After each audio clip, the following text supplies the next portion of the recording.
Ingat itu. Misalnya dolar terhadap rupiah, dolar terhadap Singapura dolar, atau Australia dolar terhadap US dollar, euro dolar terhadap US dollar. Jadi semuanya ke US dollar. Jadi gimana caranya kalau kita pengen tahu, ini saya bilang tadi ada opportunity arbitraging di sini, walaupun itu time frame-nya sempit banget, window time-nya sempit banget biasanya, dan sekarang sih udah jarang banget terjadi karena semakin majunya alat komunikasi. Nah, ini caranya dari cross gitu. Yang kita tahu yang ada di market itu kan harga US dollar terhadap rupiah dan harga US dollar terhadap Singapura dolar. Kalau kita pengen tahu, jadi harga Singapura dolar terhadap rupiah berapa dong? Nah ini makanya namanya pakai chain equation gitu. Dari ujung-ujungnya dari chain equation ini, kalau misalnya IDRX sama dengan 1 Sing dolar 1,42 sama dengan 1 US gitu. 1 US sama dengan 13.300 rupiah. Nah, dari atas ke bawah kita kaliin aja jadi ketemu 1,42 kali X kali 1 kan jadi 1,42 X sama dengan 13.300 kali 1 kali 1 13.300. Maka ketemu X adalah 9366,2. Nah, itulah satu Sing dolar terhadap rupiah. Ini untuk dua currency pair yang sifatnya direct ya. Kalau untuk yang indirect, misalnya kayak GBP dan dolar rupiah, nah ketemunya begini. Kalau tadi di sini itu dibagi, ya kan, 3.300 sebagai 1,42, kalau ini dikali 1,2 dikali 13.300, 16.492 GBP sama dengan 16.492 rupiah. Gitu. Nah, ini saya bilang tadi antara DD dan settlement date kalau standarnya itu adalah spot, adalah 2 hari kerja dari traded. Kalau forward tuh lebih dari 2 hari kerja. Kalau yang lainnya itu adalah apa namanya TOM itu 1 hari kerja dan TOT itu adalah settlement date sama dengan deal date. TOT itu today, TOM itu tomorrow.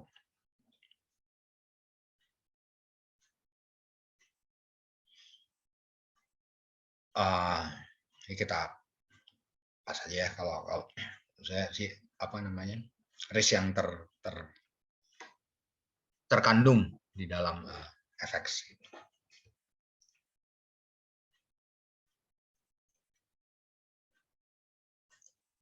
Ini nggak bisa dikecilin ya, Om Said. Kebaca nggak nih di atasnya? Nggak ya? Ketutupan ini nih.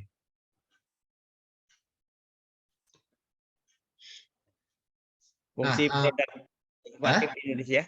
Tulisannya Kenapa? fungsi produk derivatif di Indonesia. Oh apa? Itunya. Ini kebaca nggak atasnya?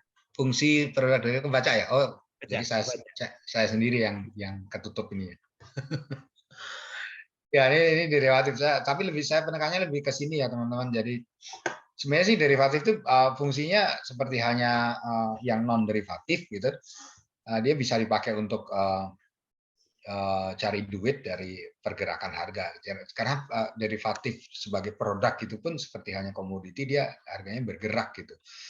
Jadi bisa naik bisa turun dan itu bisa kita manfaatin dengan untuk mencari keuntungan dari pergerakan harga dengan ambil posisi kalau naik kita long, kalau turunnya kita short gitu. Tapi kalau di sini lebih kepada yang untuk keperluan hedging gitu, hedging atau yield enhancement gitu. Yield enhancement itu kita gabungin antara dua produk gitu. Kalau zaman dulu itu ada yang kalau mungkin teman-teman pernah dengar ya apa namanya dual currency deposit lah atau jadi deposit yang bisa kita tukar-tukar ya kita tukar-tukar dari dolar ke euro ke sterling atau ke yen itu bisa kita tukar-tukar tergantung maunya kita. Itu sebenarnya hybrid atau kombinasi antara deposit dengan transaksi option sih sebenarnya itu sih. Jadi bisa kita tukar-tukar atau kalau dulu ada lagi namanya swap depo. Swap depo itu kayak kita enhance yield depo dolar atau depo rupiah. Jadi kita combine antara deposit dengan transaksi swap gitu, swap dolar rupiah gitu. Itu contoh yield enhancement. Nah, yang yang yang manfaat lain dari produk derivatif itu adalah untuk hedging. Hedging itu untuk lindung nilai dari exposure yang kita punya. Misalnya gini deh, simpelnya, misalnya yang kaitannya dengan interest rate, misalnya gitu ya. Kita punya pinjaman yang sifatnya float misalnya gitu, pinjaman rupiah yang sifatnya floating gitu, floating yang di fix setiap tahun misalnya, jadi fixing bunganya itu setiap tahun, jadi floating kan. Sementara pendapatan kita itu tetap gitu, maksudnya kalau di float gini kan jadi tiap tahun kita harus ngitung ulang modalnya, apa namanya, biaya produksinya karena terkait dengan biaya bunga dan lain-lain gitu ya. Nah, kita mau hindari itu. Jadi kita pengen misalnya saya maunya bayarnya bunganya rupiahnya fix aja deh gitu. Saya nggak mau bayar float. Nah, kita cari counterparty tuh. Kita masuk ke transaksi namanya interest rate swap. Jadi basically interest rate swap itu adalah swap antara fix ke float atau float ke fix gitu. Kalau kita misalnya bayar ke kreditor kita itu float, maka kita cari orang atau cari bank gitu kan yang mau pay ke kita float gitu. Jadi nanti kita terima bayaran dari bank itu float, ya kan? Kita bayarin ke, jadi misalnya bank A punya, kita punya kredit ke bank A floating. Kita nyari counterparty lain, let's say PTB atau bank B lah, dua-duanya bank deh. Gitu. Kita nyari bank yang mau kasih kita float gitu. Kita mau receive float deh, karena di sisi lain kita sudah pay float kepada bank A. Kan. Jadi kita mau receive float nih dari bank B. Ya udah, bank B-nya mau, tentu saja dengan harga tertentu ya. Ada kompensasinya lah, ada biayanya atas transaksi ini. Nah, habis itu dengan bank B juga kita bilang, saya pay fix ke kamu ya, kamu tukar ke saya, kamu pay float ke saya, jadi saya receive float. Jadi saya receive float dari bank B, saya bayarin ke bank A, hilang risikonya, float terdiadu float. Jadi kalau ini naik, dari bank B-nya juga naik. Yang fix, pendapatan yang fix, ketemunya yang mana? Kan kita pay fix ke bank B. Jadi pasti kan setiap tahunnya sampai maturity pasti ongkosnya berapa sih dalam setahun ongkos saya untuk transaksi ini. Jadi yang floatnya hilang, dah risikonya, yang fixnya karena pendapatan kita fix juga udah di fix gitu, kita harus pay fix nih ke bank. Nah, model-modelnya kayak gitu lah. Tapi kombinasinya banyak gitu. Jadi itu salah satu kombinasi kalau misalnya itu hanya interest rate-nya doang antara float dan fix. Ada lagi kombinasi lainnya misalnya di samping interest-nya dia tukar juga currency-nya gitu. Misalnya kreditnya dalam dolar, tapi dia beroperasi di Indonesia, biaya-biayanya dalam rupiah, pendapatannya karena barangnya dijualnya di Indonesia dalam rupiah juga. Nah, pertanyaannya kenapa lo dulu ngambil kredit dolar? Ya karena dolar bunganya lebih kecil gitu kan, dolar bunganya lebih rendah gitu. Nah kan ada expose terhadap risiko exchange rate gitu kan, karena posisi kita dolar gitu, tagihan kita rupiah. Oh iya kan bisa gue hedge gitu, misalnya kayak gitu ya. Ya bisa di hedge memang. Jadi hedgingnya pakai namanya cross currency swap. Jadi yang di cross itu bukan cuma fixed float-nya doang, tapi dengan ininya juga apa namanya currency-nya juga gitu. Karena kita misalnya bayar float ke kreditur nih dalam dolar, kita nyari bank lain gitu. Yang mau bayar ke kita dolar float juga. Nah, kita ke bank lain, kita bayar ke dia fix, rupiah fix gitu. Jadi penghasilan dari dalam negeri yang dalam rupiah, kita pakai buat bayar ke bank yang B tadi, misalnya bank B. Nah, dolar float-nya yang kita punya kredit ke bank A, yang kita pakai buat bayar dari bank, ya kita dapat dari bank B gitu. Jadi kita tutup transaksi namanya CCS gitu. Jadi kita receive float, pay fix rupiah gitu, baik gitu. Nah itu yang paling lazim di Indonesia itu adalah pay fix rupiah, receive float US dollar gitu. Itu yang paling lazim, yang banyak kejadian di sini. Karena memang basically banyak, ya sudah nature-nya ya, karena memang suku bunga dolar lebih rendah dari rupiah.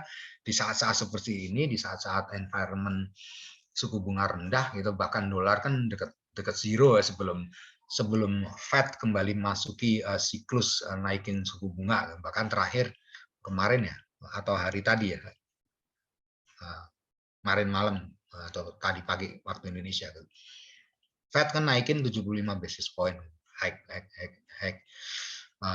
benchmark rate-nya 75 basis point gitu.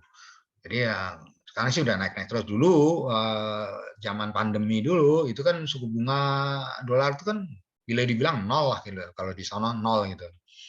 Ya kalau di sini mungkin masih kena kali 1-2% kali. Bandingin dengan rupiah yang mungkin kalau kredit di atas 5% masih kan. Ya mending kita pinjam dolar lah, 2-3% mungkin lebih murah dari rupiah yang 5-8% gitu. Kita hemat di situ, misalnya biaya hedgingnya nggak sampai 3% itu, misalnya biaya hedgingnya murah gitu misalnya gitu ya. Kita harus masukin juga faktor itu ke dalam biaya hedging untuk ngitung perbedaan suku bunganya antara dolar dengan rupiah, misalnya kayak gitu. Jadi kita masuk aja ke transaksi itu, dan itu kalau misalnya mereka nggak untung atau nggak menghemat biaya dengan pinjam dolar, udah pasti nggak ada kebutuhan transaksi. Buktinya kebutuhan transaksi itu banyak di market, banyaknya klien-klien yang cari untuk nutup dia pay fix, receive float gitu. Kliennya mau receive float gitu, karena dia pakai floatnya itu untuk bayar kreditnya ke dolarnya itu. Gitu. Gitu sih kalau contohnya itu. Nah, ini hedge. Nah, ini swap point. Oh ya, sebelum ke sana, ini saya ada satu, ini produk, ini masuk derivatif juga sebenarnya sih. Anything kombinasi antara dua vanilla produk, ini kombinasi antara spot dengan swap, itu namanya forward, ini derivatif. Gitu. Jadi forward itu adalah transaksi jual beli sih sebenarnya, tapi dengan value atau settlement date lebih dari 2 hari kerja. Jadi kalau dalam contoh ini misalnya sebulan gitu, ya sebulan, trade-nya tanggal 20 Februari, settlement-nya 22 Maret misalnya gitu. Kalau spotnya 22, 325, 13, 325, 13, 345, dan swap-nya 3540, maka kalau kita forward sebulan, kalau klien mau beli, itu 340 ditambah dengan 345 ditambah dengan 40 gitu. Misalnya kalau klien mau nasabah mau beli gitu misalnya gitu. Atau kalau dalam ini ini bukan, ini salah ketik, ini harusnya kalau bank beli dan bank jual ya. Bank beli, bank jual, nasabah jual, nasabah beli, kebalik. Kebalik. Ya. Jadi gunanya untuk apa sebenarnya kan? Ya ini untuk sebenarnya untuk hedge gitu, supaya kalau kita punya ekspor gitu, misalnya yang akan kita dapat proceed-nya itu sebulan yang akan datang, kita dapat kepastian gitu bahwa pada saat dolar kita datang, kita udah tahu, oh nilai rupiahnya adalah X gitu misalnya gitu. Makanya kita jual pakai jual forward. Kenapa harus jual forward? Karena duitnya baru datang sebulan yang akan datang gitu. Kalau kita jual sekarang duitnya belum ada, apanya yang mau dijual gitu kan. Nah, makanya kan dijual forward gitu, misalnya kayak gitu. Jadi ekspektasinya adalah mungkin view-nya berdasarkan analisa sederhana dari klien, itu karena klien itu kerjaannya adalah eksportir bukan trading gitu misalnya gitu. Wah sebulan yang akan datang turun nih, takutnya kayaknya bagus banget nih kondisi perekonomian bakalan turun nih dolarnya nih gitu kan. Ya udah kita jual aja sekarang gitu dolarnya gitu untuk delivery-nya atau settlement-nya sebulan. Jadi udah di lock dulu. Nah konsekuensinya apa kalau kayak gini? Ya mau pada saat maturity atau pada saat jatuh tempo nilai dolar, misalnya gini, nasabah jual di 360 ya, 13.360. Sebulan yang akan datang. Ternyata sebulan yang akan datang dolar rupiahnya spotnya itu 13.500. Ya mau nggak mau kita tetap jual di 360 gitu. Itu kalau forward gitu. Kalau udah komit settle gitu. Tapi tetap, iya kalau dari sisi kalau kita buka forward-nya itu karena buka posisi di mana pada akhir dari periode forward atau at maturity kita harus cover tuh posisinya, ya kita rugi 140 gitu kan. Tapi karena kita bukan karena buka posisi, tapi benar-benar kita punya dolar pada tanggal itu, kita dapat dolar dari hasil ekspor. Ya udah gitu kan, toh kita udah hitung dengan 360 aja perusahaan kita udah untung gede gitu. Cuma ini opportunity loss lah istilahnya, opportunity loss dari. Jadi tapi kita nggak boleh bilang bahwa itu rugi, karena kalau misalnya pada saat jatuh tempo dolar rupiahnya jadi 13.100 gimana? Apa kita mau klaim wah untung gede banget gua dari dolar rupiah? Enggak. Untungnya tetap dari ekspor itu, diadu antara biaya dengan pendapatan kita dari kegiatan ekspor dan produksi itu kan, bukan dari jual beli falasnya. Kita bukan bisnis jual beli falas gitu. Yang jual beli falas biar orang yang atau lembaga yang memang bisnisnya generate revenue dari jual beli falas gitu. Kalau sektor real ya generate revenue-nya dari produksi dan penjualan gitu aja sih. Jadi makanya harus diabaikan. Nanti barangkali teman-teman ada yang jadi manajer keuangan atau sekarang udah jadi pengusaha, ada ekspor impor, nah, jangan mencoba jadi manusia super dari trader dan sekaligus pengusaha gitulah. Intinya begitu sih. Biar nggak pusing. Gitu.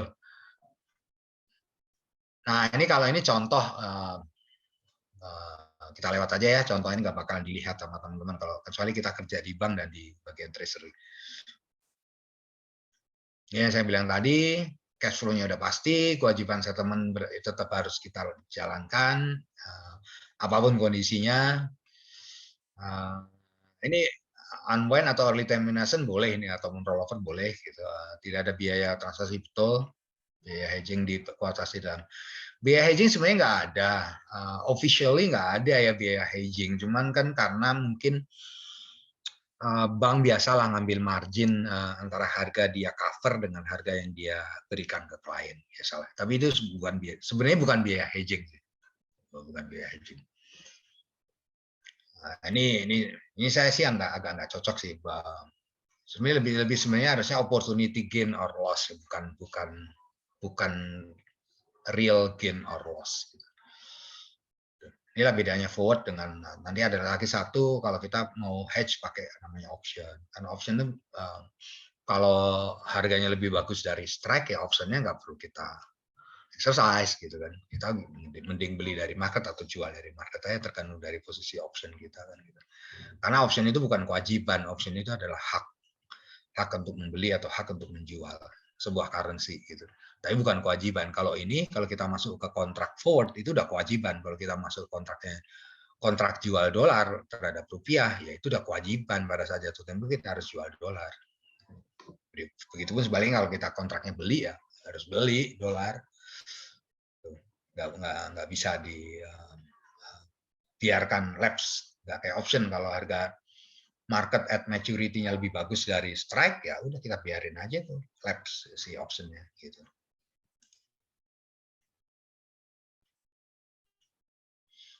Swap, nah ini bentuk dari swap yang paling sederhana sebenarnya, efek swap namanya. Ini yang saya bilang tadi ada dipakai, bisa dipakai dulu waktu apa ya, deviasi antara interbank money market rate untuk dolar dan rupiah dibanding dengan premi dari efek swap untuk dolar rupiah, itu deviasinya gede gitu. Jadi kalau seingat saya sih jauh lebih mahal di rupiah. Jadi kalau kita placement rupiah melalui swap itu lebih gede dapatnya daripada kalau kita placement rupiah langsung di money market gitu. Intinya gitulah. Nah, swap ini kenapa? Ini transaksinya forex, tapi secara apa ya? Secara prinsip sebenarnya dia adalah money market. Jadi kalau kita lihat di sini kan dua sepasang ya, selalu sepasang. Yang satu sell pasti berikutnya buy. Yang satu near leg-nya itu sering disebut near, itu ada antara today hingga spot, yang far leg-nya itu antara tom hingga di atas spot gitu.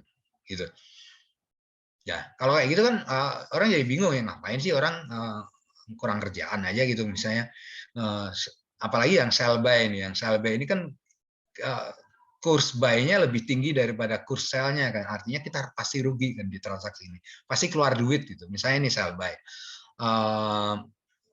di near-nya di 13.325, kita jual di 13.325, kita beli balik di 13.360, ya pasti rugi Rp35 kan gitu kan, misalnya kayak gitu ya, kayak kurang kerjaan aja nyari rugi, itu udah trade udah pasti rugi. Kenapa masuk ke situ? Kenapa nggak masuk ke yang buy sell gitu, yang pasti untung misalnya gitu. Karena buy-nya sisi forward-nya pasti lebih tinggi daripada near leg-nya.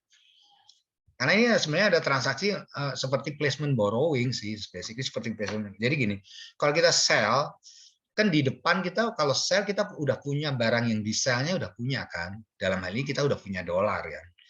Kalau kita sell dolar di depan lalu buy dolarnya di forward gitu, misalnya sebulan, berarti dari jangka waktu sekarang sampai sebulan yang akan datang, kita pegang apa? Kita tadinya punya dolar nih, lalu kita masuk ke swap sell buy dolar rupiah 1 bulan. Selama dari near leg, settlement near leg hingga maturity di second leg sebulan yang akan datang, kita pegang apa? Kan kita sell dolar, buy rupiah kan, artinya ya kita pegang rupiah. Duit kita awalnya dolar, ya kan? Lalu kita tukar jadi rupiah. Itu sama aja dengan kita minjem rupiah. Dolarnya yang kita jual, kita sama aja dengan kita place dolar, kita ngasih pinjem dolar gitu keluar. Ini salah satu cara untuk menjembatani kalau ada mismatch di likuiditas. Ya misalnya kalau contoh gampangnya, saya dapat pinjaman dalam dolar, usaha saya butuhnya rupiah, pendapatannya rupiah, gitu. Kita tutup ini, dapat pinjaman, kita tutup sell buy, gitu. Kita udah terhedge tuh risiko falasnya kan. Rupiahnya kita dapat yang kita pakai untuk menjalankan usaha, atau target kita untuk menghemat biaya pinjaman tercapai kan, bayar bunganya lebih rendah. Tapi jangan lupa kita juga harus hitung, ini kan ada biayanya karena kita cost sell buy ini kan, sell buy. Jadi biaya di situ harus kita hitung juga. Yang penting adalah pinjaman dolar kita ditambah dengan biaya swap ini tidak lebih besar kalau kita pinjam langsung rupiah. Itu sudah masuk penghematan biaya gitu. Kalau dari sisi perusahaan begitu. Nah, jadi sebenarnya kalau sepasang currency dolar rupiah kita lakukan swap, kita sell, itu artinya kita pinjam rupiah, makanya di akhirnya kita bayar, kan, bayar. Kenapa bayar? Karena suku bunga rupiah lebih tinggi daripada suku bunga dolar. Kan kita pinjam rupiah, nge-place dolar di transaksi swap ini. Nge-place dolar, pendapatan bunga kita rendah. Pinjam rupiah, biaya bunganya lebih tinggi karena bunga rupiah lebih tinggi. Makanya wajar kalau dalam sebulan, kalau kita convert ke dalam poin, itu adalah 35 rupiah per US dollar. Itu biaya. Nah, ini kita bisa balik lagi menjadi suku bunga juga sih sebenarnya. Maksudnya kita convert 35 itu menjadi suku bunga. Jadi sebenarnya interest diferensialnya berapa sih, perbedaan interestnya antara dolar dengan rupiah itu berapa sih? Itu di situ. Itulah biaya tambahan kita untuk transaksi swap. Nah, ketika kita tinggal tambahkan lagi dengan biaya kredit, bayar kredit kita kena bunga berapa. Totalnya itu kita bandingkan dengan kalau misalnya semula kita pinjam dari rupiah. Misalnya biaya swapnya ini misalnya sebulan 2%, misalnya gitu ya. Kredit dolarnya 3%, total 5%. Semula kita minjem 8%, lebih hemat dong. Yang mending kita pinjam dolar, tutup swap, 5% total biaya. Daripada kita bayar 8% ke kredit rupiah. Itu sih salah satu aplikasi dari produk-produk derivatif. Banyak variasinya, banyak lagi di sini. Ada yang sempat saya share tadi, misalnya ini kayak ini CCS yang saya bilang tadi, yang ditukar tuh bukan fixed float-nya doang, tapi juga currency-nya. IRS tidak saya masukkan ke sini karena IRS itu bentuk produk dari interest rate ya, bukan FX. Ada lagi ini option bedanya dengan forward. Saya bilang tadi kalau option itu kita nggak wajib melaksanakan deal yang sudah kita komit di depan, karena option itu pembeli option itu bukan kewajiban untuk melaksanakan kontraknya, tapi itu adalah bentuk dari hak dia untuk melaksanakan kontrak jika kondisinya menguntungkan buat dia. Dalam hal ini dibandingkan strike price terhadap market gitu. Singkatnya sih kalau cuman ada konsekuensi dari ini adalah jadi cirinya tuh gini, kalau dia ini jadi mirip-mirip forward lah. Kalau dolar menguat ya kita buy dollar call IDR put itu. Kalau mau kita jual atau eksporter ya buy dollar put atau sell IDR call gitu, kayak gitu lah modelnya. Nah, makanya yang perlu kita ingat adalah ini adalah kalau kita bayar option itu kerugiannya dan keuntungannya hanya sebatas premi, gitu. Gitu kan. Pokoknya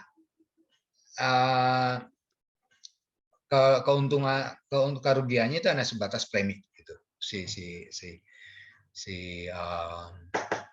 pembeli option. Kenapa gitu? Kalau misalnya gini, saya beli option sebulan yang akan datang dollar call, jadi saya punya hak untuk membeli dolar dengan strike price at the money forward, misalnya 14.360 ya, 13.360 misalnya gitu ya, strike-nya di situ. Lalu sebulan kemudian ternyata harga di spotnya itu adalah 13.000 misalnya gitu.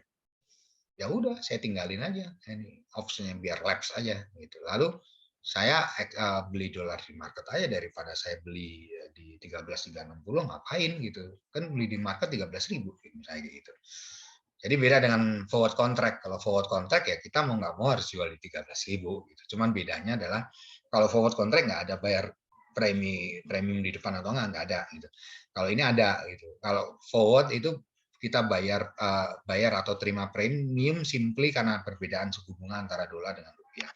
Kalau di sini kita bayar premium untuk memiliki hak itu gitu. Jadi kayak kita beli tiketnya lah gitu.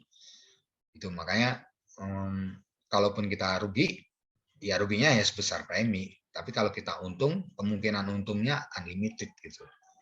Karena semakin turun ke bawah gitu, misalnya kita sudah lock pakai strike price 13.360, semakin dia turun, semakin jauh ke bawah, semakin untung kita kan. Gitu sih Pak Dokter, saya pikir saya sudah mencapai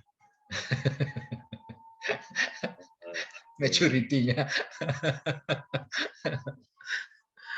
Baik. Oke. Baik, terima kasih Bro Ijai atas sharingnya ya. Jadi saya sebenarnya mau tanya satu. Jadi kalau waktu dia di bank itu transaksi antar bank itu bank dengan bank ya dalam Ya, hal falasnya, tapi antar bank itu sendiri sebenarnya punya klien ya yang akan disalurkan itu di ya. belakangnya ada klien. Kliennya ya itu. Iya, betul. Makanya kalau yang saya bilang market participant di sini sebenarnya ya bank semua sih. Ya. Gitu. Karena kalau klien itu tidak cukup besar untuk masuk ke interbank market gitu. Jadi bank ngumpulin klien gitu, ngutil dari kliennya. Jadi setiap Iya. bank tuh akan untung dari klien lah pada paling pastinya gitu lah ya. Sebenarnya gini, kalau misalnya harga stay stabil, let's say 14.100, 14.110.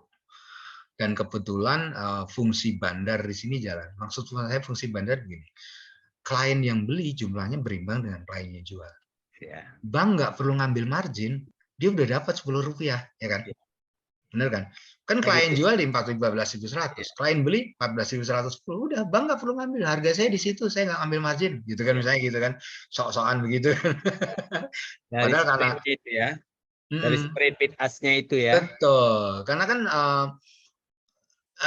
bid ask spread itu akan benar kalau klien yang pintar, sering klien ngomong, Bapak udah dapat untung Rp10. Oh, ini kliennya pinter nih, karena dia baca ada spread bid ask. Tapi kalau gitu saya selalu berkira, loh itu Pak, kalau prinsip bandarnya bekerja di bank kami Pak, bank kami itu artinya flow klien jual dan flow klien belinya sama. Itu kalaupun beda tipis. Nah masalahnya jarang di Indonesia ini bank seperti itu, Om Said. Kebanyakan beras sebelah, either kiri doang, banyak kan, jauh lebih banyak dari kanannya, atau dia nyarinya kanan terus, beli terus. Flow kirinya dikit, kalaupun ada dikit. Nah, itulah makanya kenapa mereka bank-bank perlu ngambil margin. Kan kalau bank itu harus cover ke market, posisi mereka jadi klien kan. Kalau mau beli di 110, kalau mau jual di 100 kan gitu. Begitu.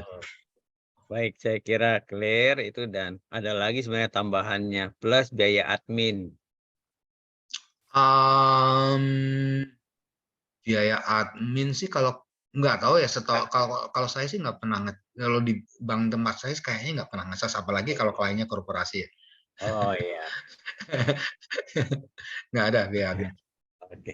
Setahu saya emang nggak ada sih biaya admin, ya paling materai lah buat isi surat pernyataan kan kalau klien harus pakai underlying kalau ini. Kalau nggak pakai underlying harus pakai surat pernyataan gitu. Kalau kita jual belinya dengan bank gitu. Jadi Ya Pak paling. Sintong itu nggak ada biaya admin ya Pak Sintong ya. Jadi baik, saya kira sudah waktunya. Terima kasih banyak Mas Ijai. Kalau nanti ada kawan-kawan kita ini yang ingin konsultasi, ngobrol-ngobrol, mohon diterima ya Jai ya. Oh Ya, siap. buat nambah-nambah. Nah itu sudah disampaikan itu. Bisa diambil foto kah? Bolehkah membuka kameranya? Alah, buat kita kenapa tahu-tahu lah kalau nanti buat kenang-kenangan nih. Oh ya, sekali-kali. Bisakah semuanya? Bisa minta tolong ya, siapa ya, Mas Hendrik bisa ngambil foto kah? Atau siapa? Artania, Ibu belum buka.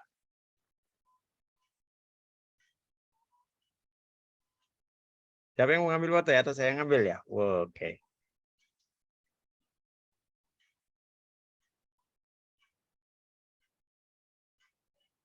Pak Nasution, ada?